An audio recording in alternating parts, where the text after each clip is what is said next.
Itulah yang membedakan kami dengan yang lain. Ketika Allah yang hidup itu berperkara di dalam hidup kami.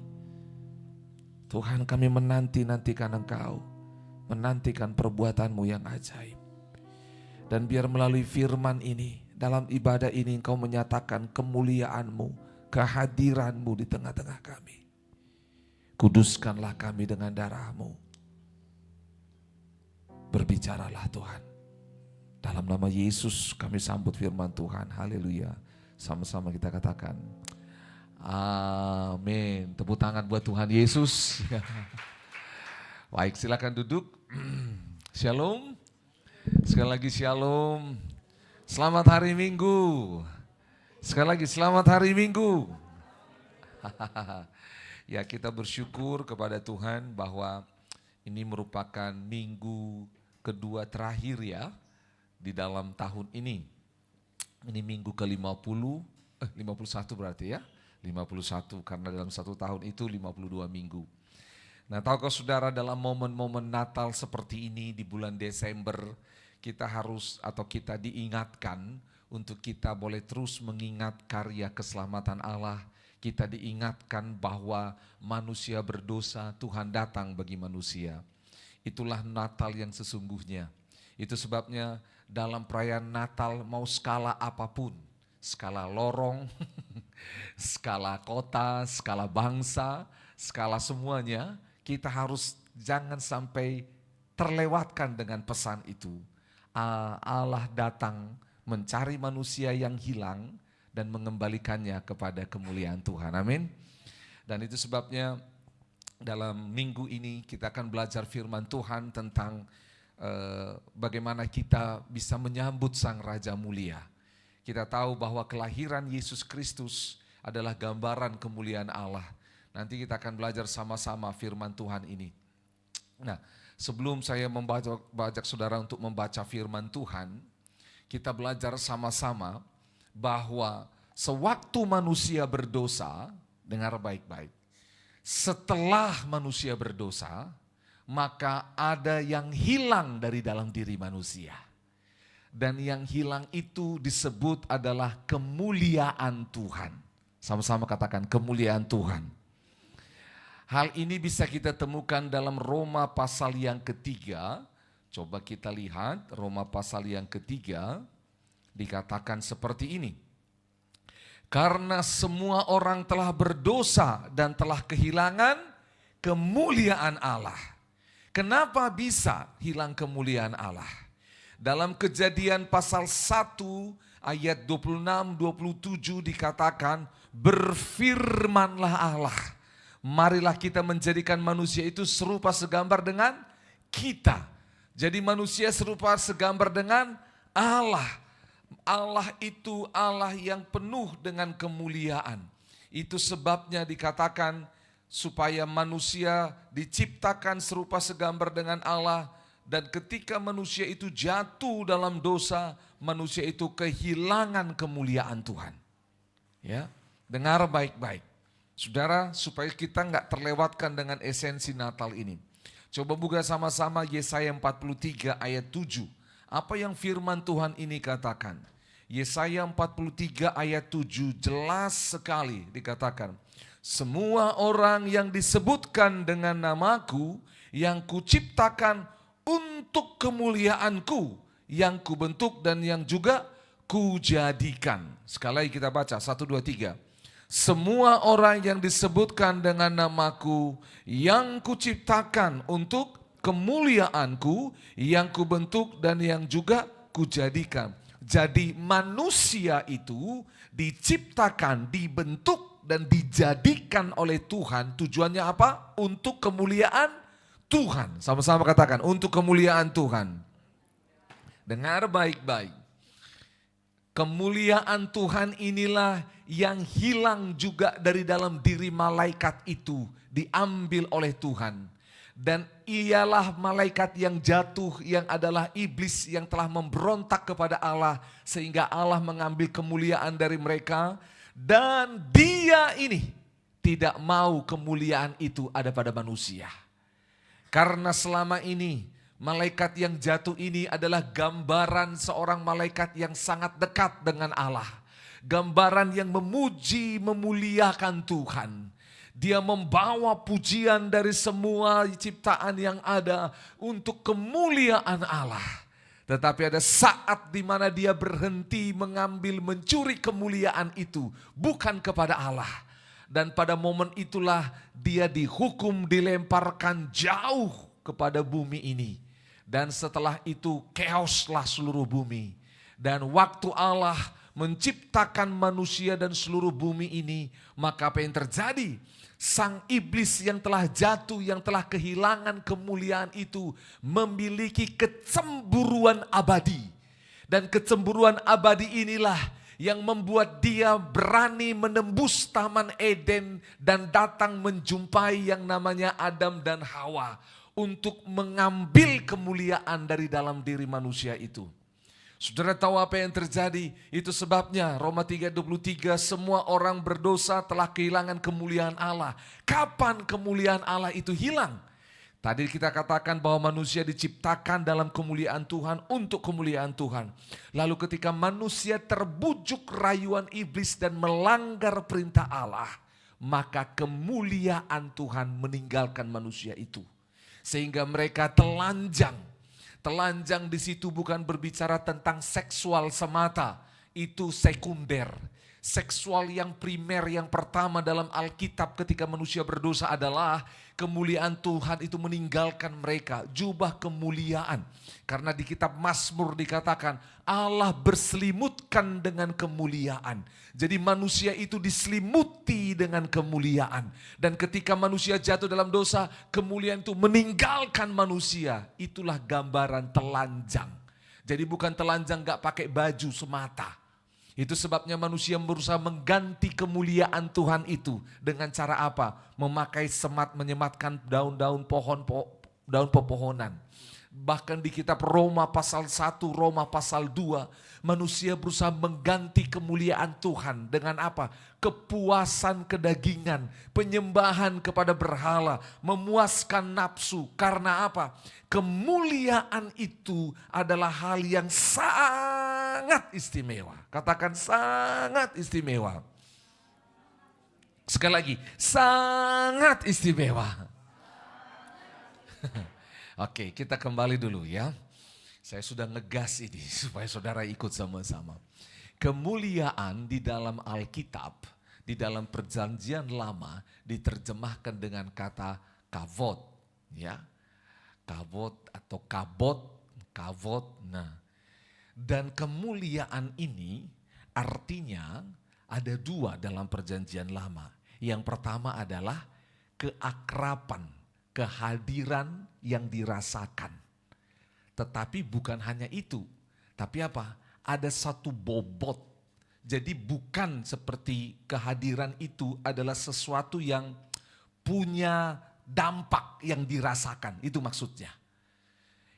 Sepanjang Perjanjian Lama, kata kavod ini, kemuliaan Tuhan ini, ada isinya. Ada isinya. Supaya mudah saudara fahami. Ini yang terjadi. Bangsa Israel ketika mereka keluar dari tanah Mesir, mereka disertai Tuhan sepanjang perjalanan di padang gurun dengan kemuliaan Tuhan yang dinyatakan melalui apa? Di siang hari, tiang awan di siang hari, tiang api di malam hari. Jadi lihat, kavod itu kemuliaan Tuhan yang bisa dirasakan. Membuat manusia bisa connect dengan Tuhan. Itu dia. Ingat baik-baik, kemuliaan itu adalah sesuatu yang merupakan milik Allah yang membuat manusia bisa terkoneksi dengan Tuhan. Bisa terhubung dengan Tuhan. Bisa akrab dengan Tuhan.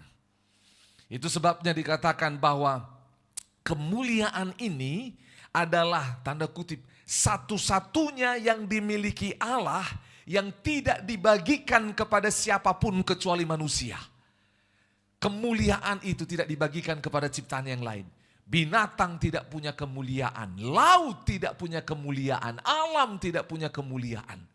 Tetapi ketika kita melihat alam, binatang, laut dan semua, itu adalah wujud nyata kemuliaan Tuhan. Nah, mundur lagi. Kemuliaan Tuhan ini, dengar baik-baik. Seperti firman Tuhan ini dikatakan menarik. Baca sama-sama dulu, Yesaya 42 ayat 8.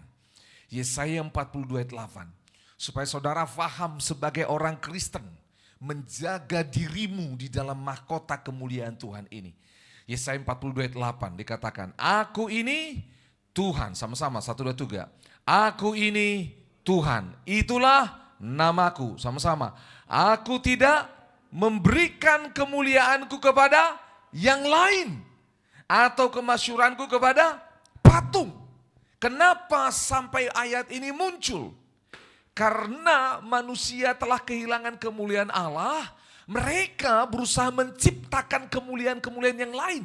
Mereka berusaha menciptakan yang namanya dewa-dewa sesembahan mereka. Itulah kemuliaan mereka. Kalau ditarik jauh sampai hari ini, kemuliaan ini adalah sesuatu yang membuat seseorang berbeda dengan yang lain.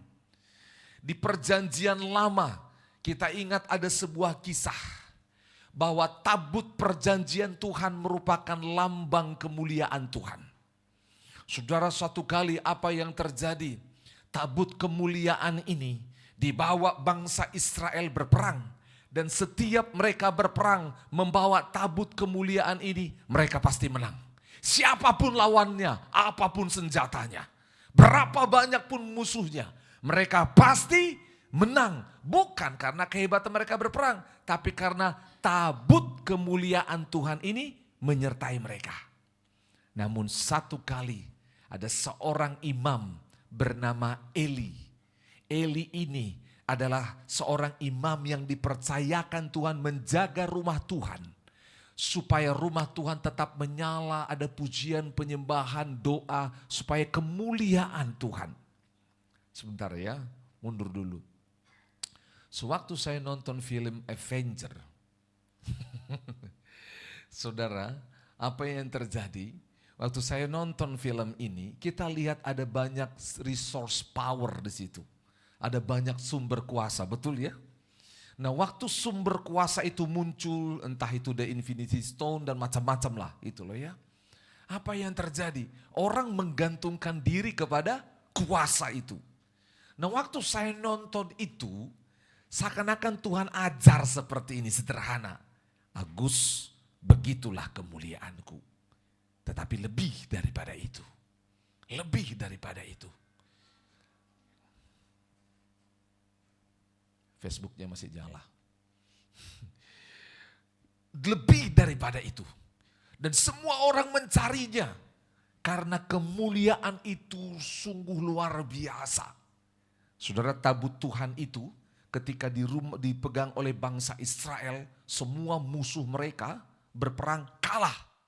Kalah saudara, kalah. Dan satu kali anaknya yang namanya Imam Eli ini dua, yaitu siapa? Hofni dan Pinehas. Mereka tidak menjaga kekudusan Tuhan dan mereka sembarangan, mereka bawa tabut perjanjian ini untuk berperang dan mereka kalah. Waktu mereka kalah, apa yang terjadi? Tabut Tuhan ini dicuri oleh bangsa-bangsa lain.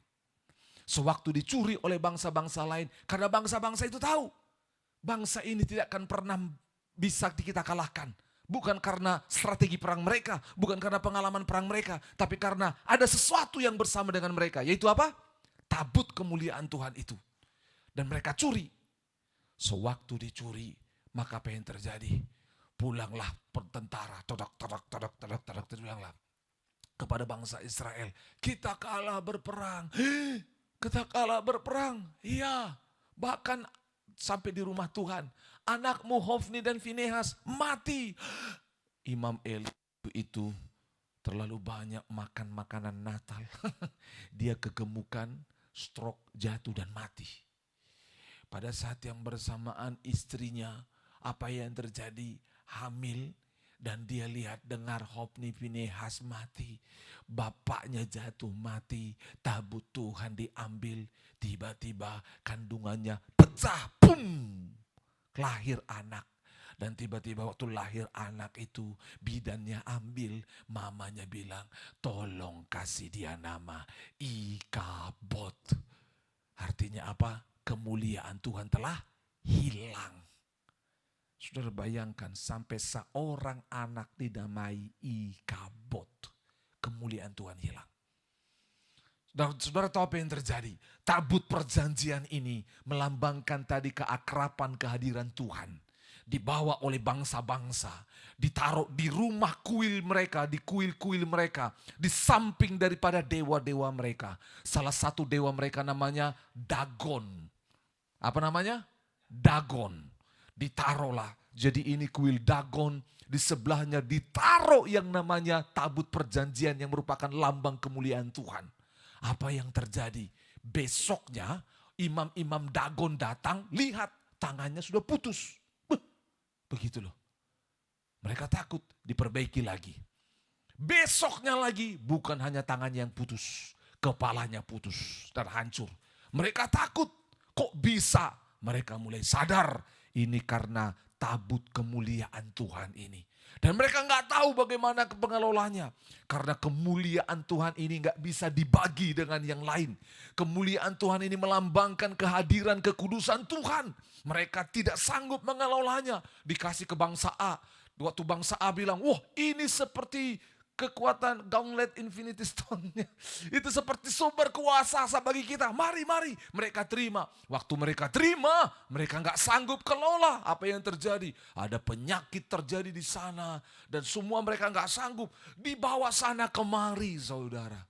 Sampai akhirnya Raja Daud bilang seperti ini. Tabut perjanjian harus dikembalikan. Dan saudara tahu apa yang terjadi? Di perjanjian lama, kehadiran Tuhan itu dalam kemuliaannya diwujudkan dalam benda yang namanya tabut perjanjian. Diwujudkan dalam benda yang namanya tiang awan dan tiang api. Saudara dengar baik-baik. Kemuliaan Tuhan ini merupakan hal yang sungguh luar biasa. Katakan sama-sama, luar biasa. Seorang nabi besar di perjanjian lama bernama Musa ketika dipanggil Tuhan. Sudah tahu apa keinginan terbesarnya? Kalau kita baca di Keluaran 33, mari kita buka sama-sama dulu. Keluaran 33.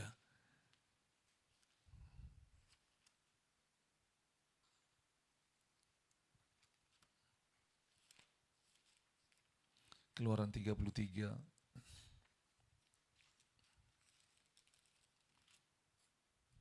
Nah, sewaktu Musa meminta penyertaan Tuhan.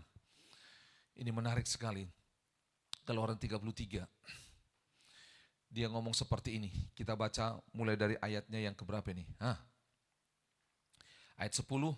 Setelah seluruh bangsa itu melihat bahwa tiang awan berhenti di pintu kemah mereka, kata mereka, bangun mereka sujud dan menyembah masing-masing di kemahnya. Dan Tuhan berbicara kepada Musa dengan berhadapan muka seperti seorang berbicara kepada temannya. Dengar baik-baik, kemuliaan Tuhan itu, kavod itu menggambarkan tentang kehadiran Tuhan, keakraban persekutuan. Lihat ini, bahkan dikatakan seperti apa? Teman, katakan sama-sama, seperti teman. Sekali lagi, seperti teman. Oke, angkat kepala saudara. Di sini pertama kali Tuhan itu disebut sebagai teman. Tetapi di dalam perjanjian lama ketika manusia diciptakan oleh Allah, setiap hari manusia itu seperti berteman dengan Allah. Berjalan bersama-sama di taman itu. Tiap hari, kalau bahasa hari ini kita bawa, tiap hari Adam dan Hawa curcol sama Tuhan. Misal Adam dan Hawa berantamlah soal istri, suami, masakannya kurang manis, terlalu asin. Mungkin Adam kasih uang ke Hawa, Hawa salonnya terlalu banyak, mahal. Curcol datang sama Tuhan. Jadi ada sebuah keakraban. Karena apa? Sama-sama memiliki kemuliaan terkoneksi. Tapi ketika jatuh dalam dosa, hilang semuanya. Hilang semuanya. Mereka sembunyi. Mereka nggak berani datang sama Tuhan. Karena apa? Allah itu dalam kehadiran kemuliaannya penuh dengan kekudusan. Dan kemuliaan Tuhan nggak bisa dibagi dengan yang lain. Nggak bisa. Nggak bisa karena udah diambil. Nggak bisa. Itu sebabnya Musa tahu hal ini. Musa tahu Allah itu menyatakan kemuliaannya. Musa tahu, tapi aku ingin menikmati persekutuan denganmu ya Tuhan. Musa berseru kepada Tuhan. Itu sebabnya dia datang dan dikatakan bersama-sama di sini berjumpa dengan Musa, bahkan dikatakan sama-sama seperti seorang apa? Teman. Teman. Saudara, Musa enggak puas. Sama-sama bilang Musa enggak puas. Lihat lanjut di ayat 15. Ya. Oke, ayat yang ke ayat 14. Lalu ia berfirman, aku sendiri hendak membimbing engkau dan memberikan ketentraman kepadamu. Lihat, bimbingannya lewat apa tadi? Tiang awan, tiang api. Enggak cukup bagi dia. 15, berkatalah Musa kepadanya, jika engkau sendiri tidak membimbing kami, janganlah suruh kami berangkat dari sini. Dari manakah gerangan diketahui bahwa aku telah mendapat kasih karunia di hadapanmu, yakni aku dengan umatmu ini. Bukankah karena engkau berjalan bersama dengan kami? Ingat baik-baik. Ya. Jadi yang hilang di Taman Eden itu mau dikembalikan, berjalan dengan kami. Sehingga kami akan dengan umatmu ini dibedakan dari segala bangsa yang ada di muka bumi ini. Dengar baik-baik. Yang membedakan saudara dan saya dan semua orang di muka bumi adalah ketika Tuhan berjalan dengan kita atau tidak. Itu dia. Kalau Tuhan berjalan dengan kita dalam kemuliaan, akrab dengan Tuhan, maka apa yang terjadi? Itu yang membedakan kita dengan yang lain. Dengar, yang membedakan studimu, bisnismu, pelayananmu dengan yang lain. Yaitu ketika engkau menikmati Tuhan berjalan denganmu, sehingga orang bisa melihatnya. Lanjut ayat ini, ayat 17. Berfirmanlah Tuhan kepada Musa, juga hal yang telah kukatakan ini akan kulakukan, karena engkau telah mendapat kasih karunia di hadapanku, dan aku mengenal engkau. Katakan, kasih karunia. Sekali lagi, kasih karunia. Ingat baik-baik, kalau kita mengalami kemuliaan Tuhan itu karena apa? Kasih karunia. 18, semua harus baca. Semua harus baca. 1, 2, 3. Tetapi jawabnya, perlihatkanlah kiranya kemuliaanmu kepadaku. Perlihatkan Tuhan. Perlihatkan kemuliaanmu. Itu yang dia mau. Perlihatkan. Tuhan setelah manusia jatuh dalam dosa, nggak bisa lagi menunjukkan kemuliaannya di dalam kepenuhannya. Karena kemuliaan Tuhan itu begitu besar, begitu penuh kuasa, sehingga manusia berdosa nggak bisa. Ayat 19, tetapi firman-Nya, aku akan melewatkan segenap kegemilanganku dari depanmu dan menyerukan nama Tuhan di depanmu, dan aku akan memberi kasih karunia kepada siapa yang kuberi kasih karunia, dan mengasihani siapa yang ku kasihani. Menarik sekali. Saudara dengar baik-baik. Musa bilang, oh baik Tuhan, aku mau lihat kemuliaan itu. Dan Tuhan bilang apa? Nggak bisa Musa. Nah, aku akan tunjukkan, tetapi tidak semuanya. Gitu loh. Lanjut dibilang gini, lagi firman-Nya ayat 20. Engkau tidak tahan memandang wajahku, sebab tidak ada orang yang memandang aku dapat hidup.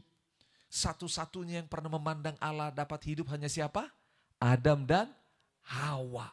Tapi sejak mereka jatuh dalam dosa, kemuliaan hilang, gak bisa lagi lihat Tuhan.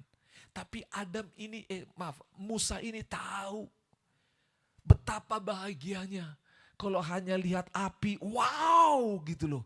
Lihat awan, wow. Tapi Musa ini dalam hatinya nyari, siapa di balik awan, di balik api ini? Siapa di balik api yang bicara kepada Musa ketika dikatakan, Musa bukalah kasutmu karena tanah tempat kau berdiri itu adalah kudus. Siapa? Musa ingin sekali. Ingin sekali. Dan keinginan inilah yang membuat saya harus berani naik 4,85 kilometer di Gunung Sinai untuk melihat di mana Musa berjumpa dengan kemuliaan Tuhan. Saudara tahu apa yang terjadi? Tuhan, kerinduan yang begitu besar. Karena apa? Sekali lagi, hanya berjalan bersama dengan Tuhan, kavod, kemuliaan tinggal, keakraban dengan Tuhan itu yang membedakan kita dari semua orang. Dengar baik-baik, orang-orang yang mengalami kemuliaan Tuhan ini, seorang cukup. Seorang Daud cukup mengalahkan Goliat. Semuanya, hanya satu orang yang dengan kemuliaan Tuhan bisa taklukkan semuanya. Karena kemuliaan ini berbicara tentang kehadiran Tuhan. Di mana Tuhan hadir semuanya mantap. Semuanya mantap. Dan saudara tahu apa yang terjadi? Kemuliaan Tuhan ini terus menjadi isu yang tanda kutip dirindukan oleh bangsa Israel. Itu sebabnya setelah Daud, waktu Daud juga memiliki kerinduan. Dia lihat tabut kemuliaan Tuhan itu dirampas oleh bangsa-bangsa. Akhirnya direbut oleh Daud. Waktu direbut oleh Daud mau dibawa kembali ke Yerusalem. Tapi Daud melakukannya dengan cara yang salah. Saya cepat aja, dengan cara yang salah. Tabut kemuliaan itu diusung di atas apa? Kereta lembu. Padahal harusnya di apa? Digendong, ditanduk oleh manusia. Dan pada waktu itu ketika kereta lembu itu bawa, mau jatuh, Uza memegangnya dan akhirnya boom! Ada petir, ada api Tuhan yang membunuh Uza. Sehingga Daud berkata, bagaimana aku bisa membawa tabut kemuliaan-Mu ya Tuhan? Begitu loh. Gimana bisa? Sampai akhirnya ada korban pada saat itu. Tuhan sedang katakan dengan serius, jangan bermain-main dengan kemuliaanku. Karena mereka bermain-main dengan kemuliaan Tuhan dihabisin. Dan akhirnya tabut itu dibawa ke rumah siapa? Obed-Edom. Katakan sama-sama, Obed-Edom. Sewaktu tabut perjanjian itu, tabut kemuliaan Tuhan itu di rumah Obed-Edom. Firman Tuhan berkata, seluruh rumah Obed-Edom dan semua yang bersama dengan dia diberkati siapa? Tuhan. Dengar baik-baik. Bukan karena Obed-Edom. Sebelum-sebelumnya rumah Obed-Edom, ternaknya semuanya lah. Semua yang bersama dengan dia biasa-biasa. Tapi ketika kemuliaan Tuhan itu nyampe di rumah Obed-Edom, boom, semua berubah. Dan Daud mendengar itu. Dia lihat di Instagram, tiba-tiba banyak orang posting rumahnya Obed-Edom. Tiba-tiba orang lihat, wow, Obed-Edom jadi akur, suami, istri, anak baik dan semuanya. Semua berubah. Dan akhirnya itu menjadi tren, menjadi viral pada waktu itu. Dan akhirnya sampai ke notifikasinya kepada Raja Daud. Raja Daud bilang, kok bisa dipanggil pengawalnya, dipanggil penasehatnya? Ada apa? Dikasih tahu. Tabut perjanjian yang adalah lambang kemuliaan Tuhan di rumahnya Obed-Edom membuat semuanya berubah. Daud sebagai seorang raja mikir, kalau ditaruh di rumahnya, hanya rumahnya yang berubah. Saya mau bawa ke istana supaya seluruh Yerusalem, seluruh Israel diubahkan. Pikirannya bagus. Dan dia cari bagaimana caranya. Dia cari. Dan akhirnya ketemu. Ketika ketemu, dia bangunlah kemah tempat di mana tabut Tuhan, tabut kemuliaan itu ada. Dan kemah itu yang disebut kemah Daud. Kemah Daud di mana kemuliaan Tuhan ada di sana. Pujian penyembahan tidak pernah henti-henti. Karena kekudusan Tuhan. Sejak adanya yang namanya tabut Tuhan di istana Daud. Maka semua yang namanya musuh di muka bumi yang mereka lawan, mereka menang. Kerajaan Daud menjadi masyhur sampai ke bangsa-bangsa. Dan orang berkata Allahnya Daud, Allahnya Daud, Allahnya Daud. Tetapi apa yang terjadi? Daud bilang apa? Aku mau kemuliaan Tuhan ini. Masa aku tinggal di istana, namun Allahku tinggal di dalam sebuah kemah.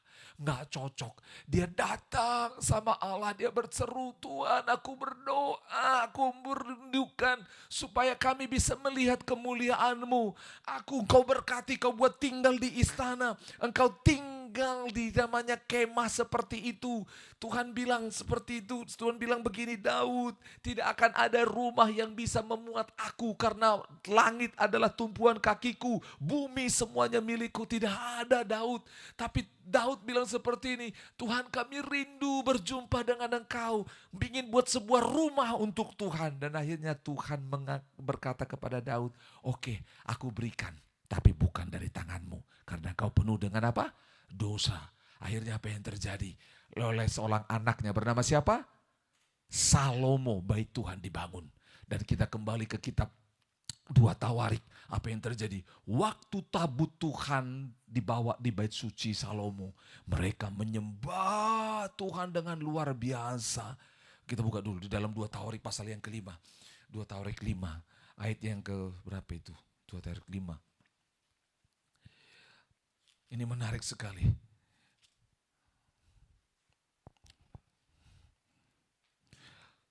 2 Tawarik 5 ayat 14, kita lihat sama-sama. 2 Tawarik 5 ayat 14, mulai dari 14 deh supaya saudara lihat.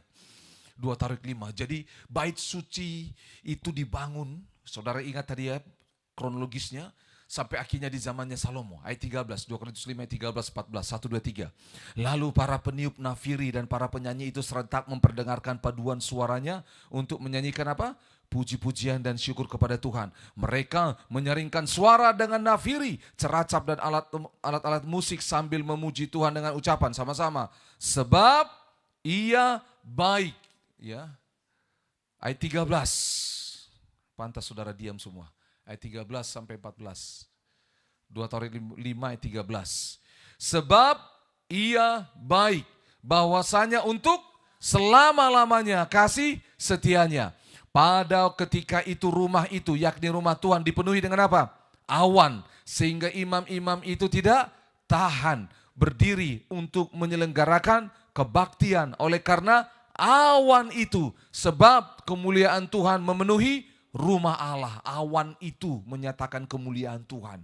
Awan itu kalau bahasa Ibraninya Shekinah. Makanya Shekinah, awannya Tuhan memenuhi.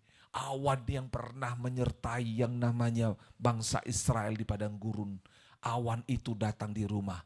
Awan inilah yang sebesar telapak tangan yang dilihat oleh abdinya Elia itu. Dan saudara tahu apa yang terjadi? Awan kemuliaan Tuhan, Shekinah, glorinya Tuhan itu membuat semua manusia jatuh tersungkur.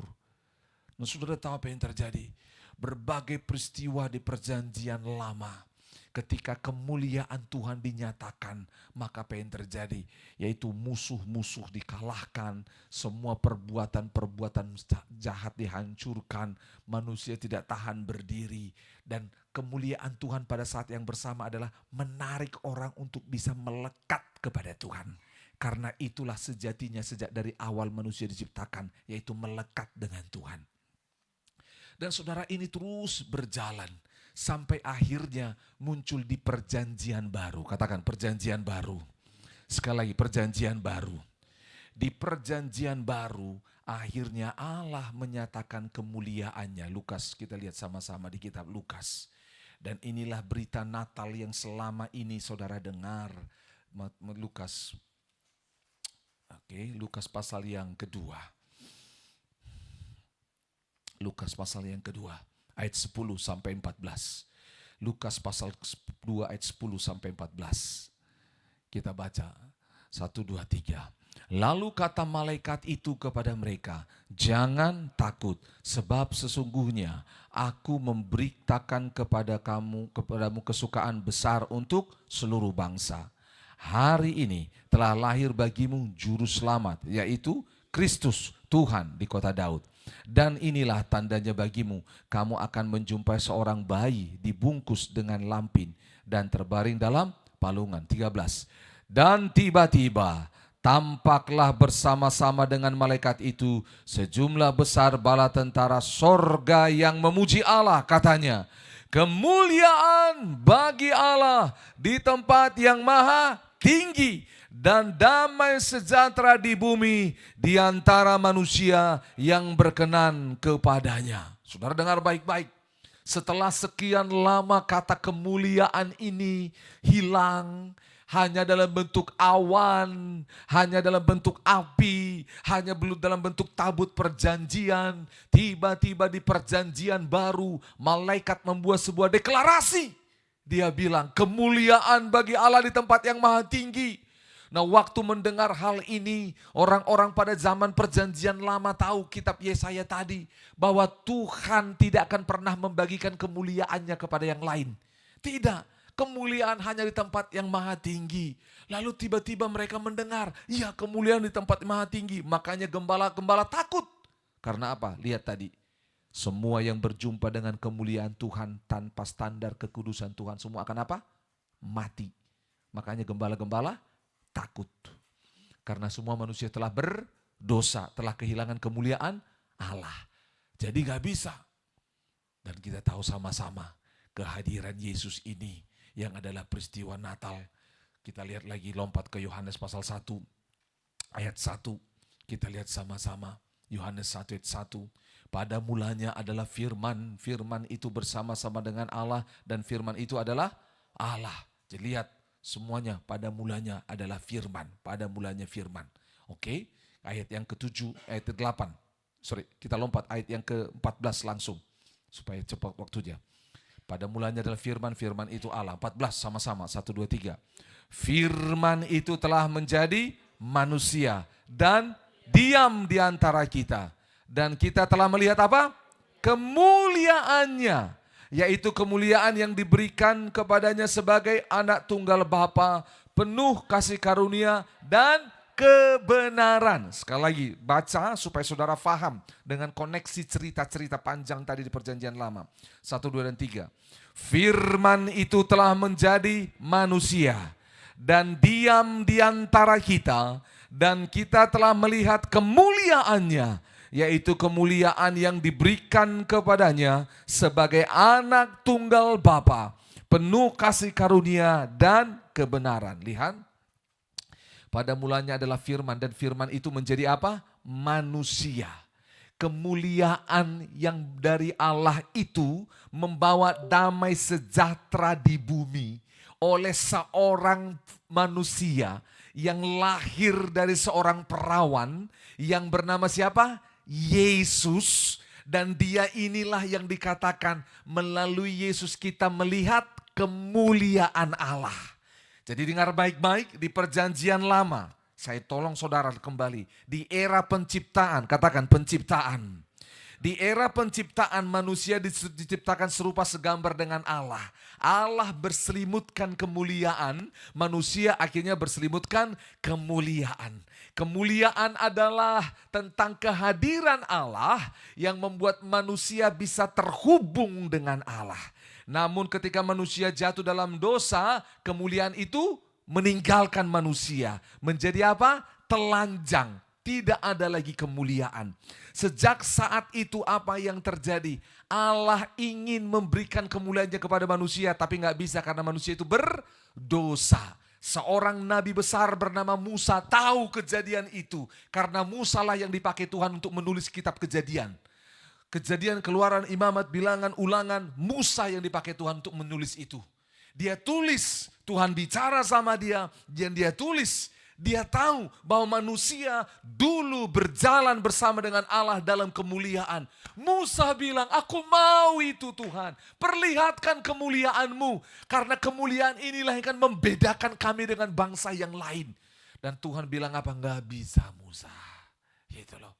Aku hanya akan melihatkan kemuliaanku itu dengan tiang awan dan tiang api. Lalu Tuhan bilang begini, baik Musa, aku akan tunjukkan kemuliaanku. Buatlah yang namanya tabut perjanjian.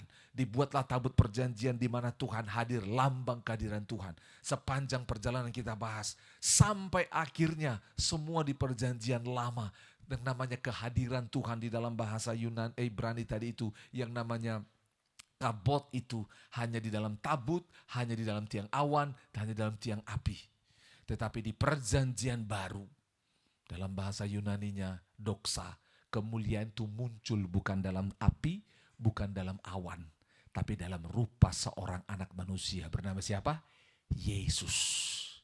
Itu sebabnya dia dikatakan namanya Immanuel. Yang artinya apa? Allah beserta kita. Karena di perjanjian lama ada seorang anak yang mati orang tuanya tadi. Namanya siapa? Ikabod. Kemuliaan Tuhan hilang. Sekarang Immanuel. Artinya apa? Semua kita harus beralih dari Ikabod kepada apa? Immanuel. Banyak orang merayakan Natal, tapi dia nggak tahu transisi dari Ikabod kepada Immanuel. Dan saudara tahu apa yang terjadi? Anak Allah yang dikatakan Yesus ini, itu yang dikatakan di kitab Kolose, bahwa dialah gambaran kemuliaan Allah yang tidak akan pernah hilang. Dan dialah yang dikatakan menjadi jawaban atas segalanya. Mengapa kita perlu mengerti hal ini? Karena inilah yang tanda kutip menjadi inti daripada perayaan Natal, yaitu sebuah transisi dari Ikabod kepada Immanuel. Karena hanya Yesuslah yang membawa kemuliaan Tuhan. Dan karena Yesuslah yang membawa kemuliaan Tuhan, itu sebabnya Roma 3:23 tadi, semua manusia telah berdosa, telah kehilangan kemuliaan Allah. Jadi yang bisa mengembalikan kemuliaan Allah kepada manusia siapa? Yesus. Betul? Yesuslah gambaran kemuliaan Allah itu. Yesuslah yang menjadi jawaban. Ada banyak orang berkata, bisakah Natal tanpa Yesus? Bisa, tapi itu gak akan membawa kemuliaan. Natal tanpa Yesus itu akan menjadi hanya seremoni semata, itu akan menjadi event, itu hanya akan menjadi sebuah komoditas ekonomi, bisnis. Itu sebabnya kita lihat sama-sama. Sebelum ke beberapa ayat terakhir di kitab Kolose pasal yang kedua, kita harus baca ini. Oke. Kolose pasal 2, kenapa harus Yesus? Kolose pasal 2 ayat 9. Kita baca sama-sama ya. 1, 2, dan 3. Sebab dalam dialah berdiam secara apa? Jasmania seluruh kepenuhan kealahan. 10. Dan kamu telah dipenuhi di dalam dia. Dialah kepala semua pemerintah dan penguasa. Saudara nanti boleh baca ini terus. Dengar baik-baik. Segala kemuliaan Allah berdiam secara jasmani di dalam seorang pribadi bernama siapa? Yesus. Dengar, saudara sudah paham itu. Kemuliaan ini yang hilang diambil dari iblis dan iblis mau ambil. Makanya apa yang terjadi? Lihat, ini tantangannya. Ini tantangannya. 2 Korintus pasal yang keempat. 2 Korintus pasal yang keempat. Ayat yang ketiga sampai ayat yang keempat. 2 Korintus 4 ayat 3 sampai 4. 1, 2, 3. Jika Injil yang kami beritakan masih tertutup juga, maka ia tertutup untuk mereka yang akan binasa. 4.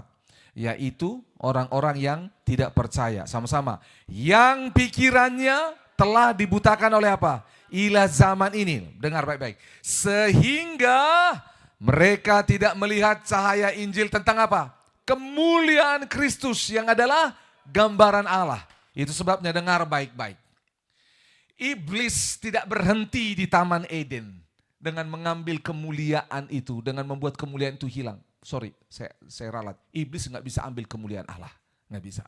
Tapi kemuliaan Allah itu meninggalkan Adam dan Hawa, meninggalkan semua manusia berdosa. Lalu karena kehadiran Yesus, makanya ayat yang ke Yohanes 1 ayat 10, semua yang menerima Yesus diberi kuasa menjadi anak Allah, menerima kemuliaan Allah. Katakan amin. Tapi iblis gak berhenti. Dia bilang seperti ini. Orang-orang yang tidak percaya kepada Injil Kristus, mereka ini semua dibutakan matanya sehingga tidak melihat kemuliaan Allah. Makanya dengar baik-baik. Tanpa Kristus, sama-sama katakan, tanpa Kristus, agama pun tidak akan bisa membuat kita sampai kepada Allah. Buktinya, dengar, ada seorang tokoh, profesor, doktor, PhD, namanya siapa? Nikodemus. Dia ini orang paling hebat pada zaman itu dalam hal kerohanian keagamaan. Tapi gak bisa melihat kemuliaan Allah. Karena apa? Tanpa siapa? Yesus. Yohanes 1:14 tadi katakan penuh kasih karunia. Masih ingat tadi Keluaran 33, Allah berkata, kepada siapa aku menyatakan kemuliaanku, aku akan memberikan apa? Kasih karunia. Yesuslah Allah yang penuh kasih karunia. Ketika kita menerima Yesus, maka kasih karunia Allah, kemuliaan Allah tinggal dalam kita. Katakan amin. Tetapi di sini di ayat 4, iblis itu selalu punya cara ingin membuat orang-orang menutupi mata kita untuk tidak bisa melihat kemuliaan Tuhan. Dia tutupi hati kita, dia tutupi pikiran kita, dia tutupi selera kita untuk datang kepada kemuliaan Tuhan. Dia berusaha menggantikan. Iblis itu berusaha bilang seperti ini, aku buat ilah-ilah zaman menggantikan kemuliaan Tuhan yang kau cari. Aku kasih uang untuk menggantikan kemuliaan Tuhan. Aku kasih posisi, jabatan. Aku kasih keinginan daging, keinginan mata, keangkuhan hidup menjadi kemuliaan bagimu. Karena di perjanjian baru, kata kemuliaan itu salah satunya diterjemahkan dengan reputasi. Salah satunya diterjemahkan dengan yang namanya kehormatan. Sama-sama katakan kehormatan. Katakan sama-sama reputasi. Makanya kita bisa melihat di dalam kitab Injil bagaimana Yesus menghancurkan kehormatan orang-orang, reputasi orang-orang yang menggantungkan reputasinya kepada agama, menggantungkan reputasinya kepada uang. Dan Yesus berkata, tidak, dialah sang doksa kemuliaan itu.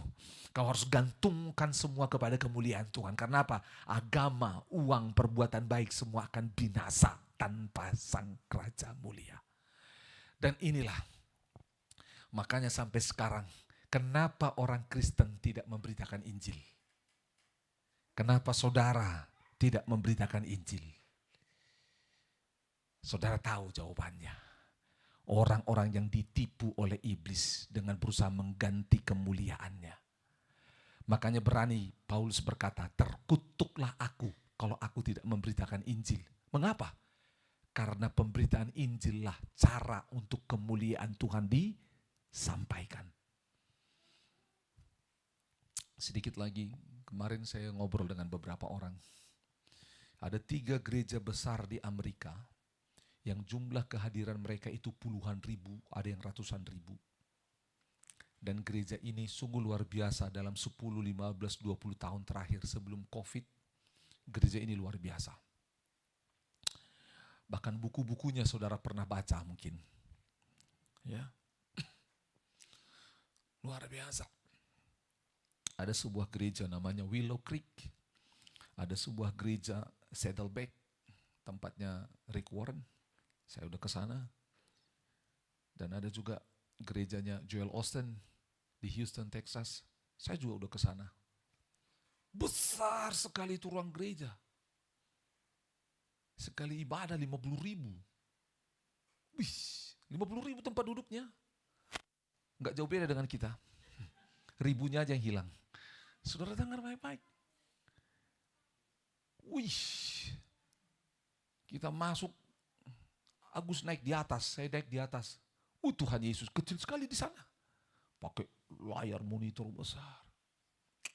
Gereja itu semua ada. Lapangan basket, bioskop, semua ada di situ. Kafe. Terus tahu saudara, gereja ini hari-hari ini goncang seakan-akan tidak ada kemuliaan Tuhan.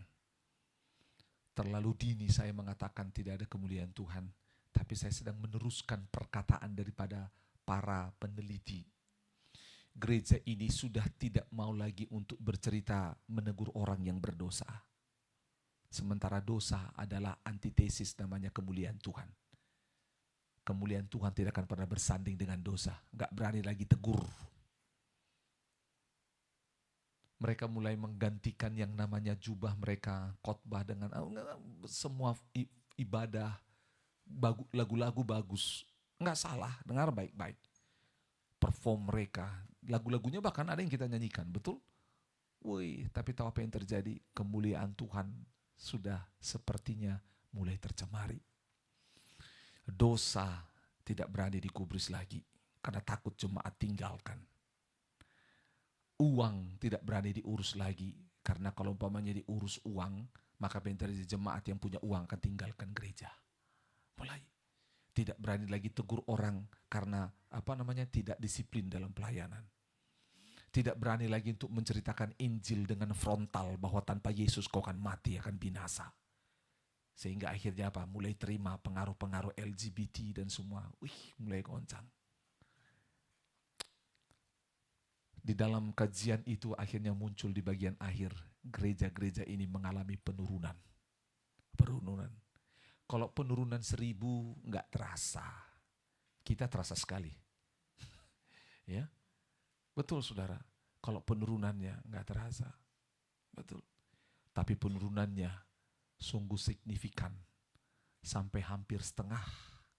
Gedung yang biasanya untuk 40.000 orang berisi setengah. Saudara bayangkan gimana ibadah begitu. Nggak enak banget lihat banyak kursi kosong. Saudara senang ibadah kursi kosong atau kursi penuh?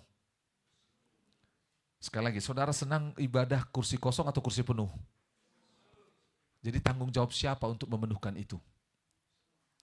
Tanggung jawab Pak Pendeta? Segera dipanggil Tuhan itu pendetamu. Tanggung jawab kita sama-sama. Gereja-gereja ini tidak memberitakan Injil lagi. Gereja ini hanya membuat advertise, membuat iklan untuk menginjili orang. Tidak pernah lagi ada jemaat yang ngajak orang lain. Tidak ada lagi jemaat yang mendoakan orang lain. Tidak ada lagi jemaat yang peduli membantu orang lain. Dan ayo mari bertumbuh. Pemuridan mulai goncang. Saudara, pemuridan mulai digantikan dengan kongko-kongko.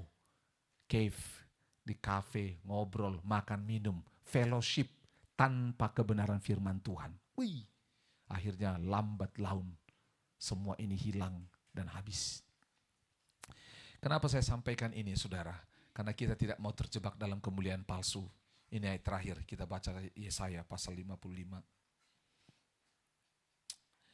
Kita tidak mau terjebak dalam kemuliaan palsu ini. Yesaya pasal 58, Yesaya pasal 58 ayat yang kelima.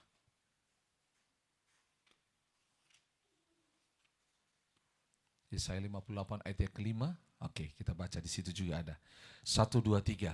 Sungguh-sungguh inikah berpuasa yang kukehendaki dan mengadakan hari merendahkan diri, jika engkau menundukkan kepala seperti gelagah dan membentangkan kain karung dan abu sebagai lapik tidur?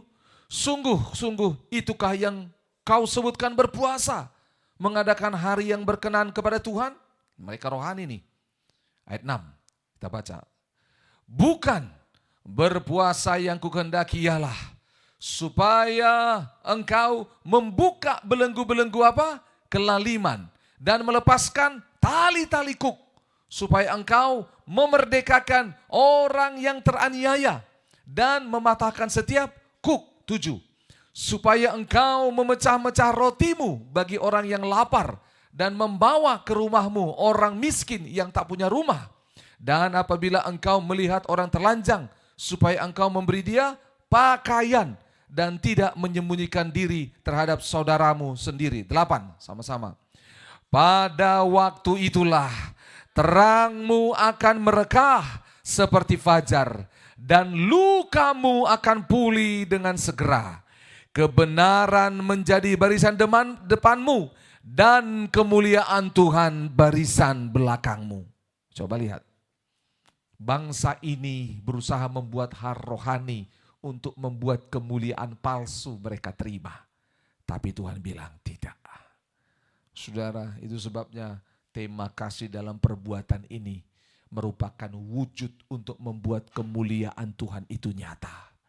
Lihat kemuliaan Tuhan itu nyata waktu kita doa puasa, waktu kita membuka belenggu-belenggu kelaliman, melepaskan tali-tali kuk, memerdekakan orang teraniaya, mematahkan setiap kuk, memecah roti bagi yang lapar, menolong orang miskin, semuanya. Itu kita lakukan kemarin. Itu sebabnya dengar baik-baik. Prosesi yang kita lakukan itu bukan hanya tentang acara gereja, tetapi untuk mengembalikan kemuliaan Tuhan. Karena kemuliaan Tuhan kalau tidak ada di gereja ini, maka apa yang terjadi? Orang gak akan datang. Akan datang. Itu sebabnya dengar baik-baik. Kita harus berubah dari Ikabod kepada Immanuel. Karena iblis itu lalu berusaha untuk menutupi Injil, menutupi kemuliaan Tuhan yang ada dalam Kristus.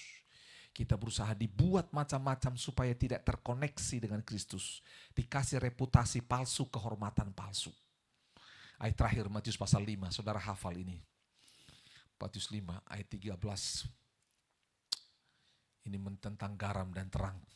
Saudara lihat sama-sama, ini menarik. Setelah ini pemain musik boleh maju. Ayat 13 sampai 16, 1, 2, 3. Kamu adalah garam dunia. Jika garam itu menjadi tawar, dengan apakah ia diasinkan? Tidak ada lagi gunanya selain dibuang dan diinjak orang. Kamu adalah terang dunia. Kota yang terletak di atas gunung tidak mungkin tersembunyi. Lagi pula orang tidak menyalakan pelita lalu meletakkannya di bawah gantang, melainkan di atas kaki dian, sehingga menerangi semua orang dalam rumah itu. 16. Demikianlah hendaknya terangmu bercahaya di depan orang, supaya mereka melihat perbuatanmu yang baik dan memuliakan Bapamu di sorga. Oke. Jadi saya ulangi lagi. Lihat baik-baik, ikuti saya. Coba lihat ke depan sini. Allah menciptakan manusia serupa segambar dengan Dia. Allah berselimutkan kemuliaan, manusia juga berselimutkan kemuliaan. Allah berkata bahwa Ia tidak akan membagikan kemuliaannya kepada yang lain, tidak kepada patung, tapi kepada yang Dia kasihi. Dan Dia hanya berikan itu kepada siapa? Manusia. Katakan, kepada manusia. Lalu apa yang terjadi? Ketika manusia jatuh dalam dosa, kemuliaan itu meninggalkan manusia. Karena kemuliaan adalah sebuah proses terhubung. Kemuliaan adalah sesuatu yang membuat manusia terhubung dengan Allah. Dosa membuat manusia terpisah dengan Allah. Dengar baik-baik ya. Dosa membuat manusia terpisah dengan Allah. Kemuliaan membuat manusia terhubung dengan Allah. Sepanjang perjanjian lama, Allah rindu menyatakan kemuliaannya kepada manusia. Tapi karena manusia berdosa, sehingga Allah memberikan cara-cara yang lain. Allah memberikan kemuliaannya melalui tiang awan, tiang api. Bahkan dalam sebuah tabut, namanya tabut perjanjian. Tokoh besar Musa di perjanjian lama, dia mau melihat kemuliaan Tuhan itu, tapi nggak bisa. Karena dia jatuh dalam dosa. Sehingga tabut perjanjianlah yang menjadi lambang kemuliaan Tuhan.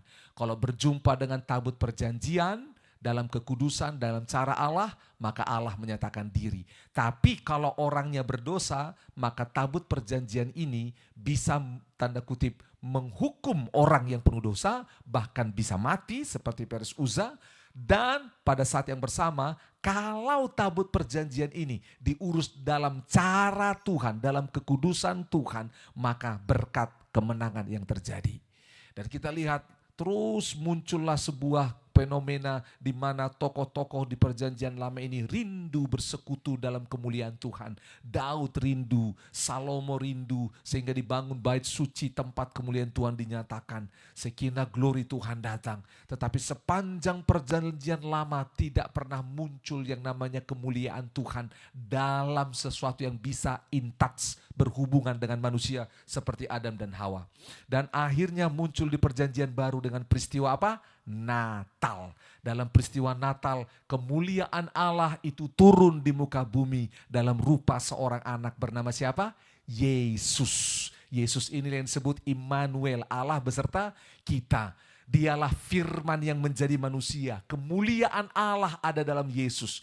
Kitab Kolose berkata, rupa kemuliaan Tuhan ada dalam Kristus. Bahkan Injil yang adalah kabar baik adalah pernyataan kemuliaan Allah.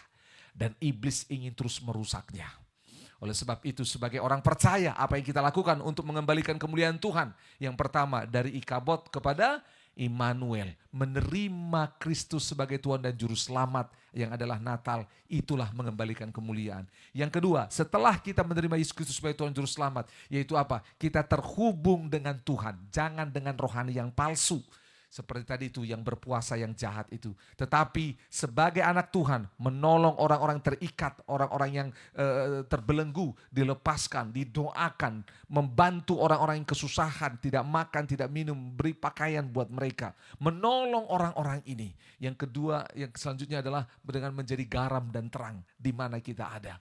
Jangan sampai garammu menjadi tawar, jangan menjadi terangmu menjadi padam, supaya kemuliaan Tuhan terus menyala dan bisa dilihat oleh semua orang.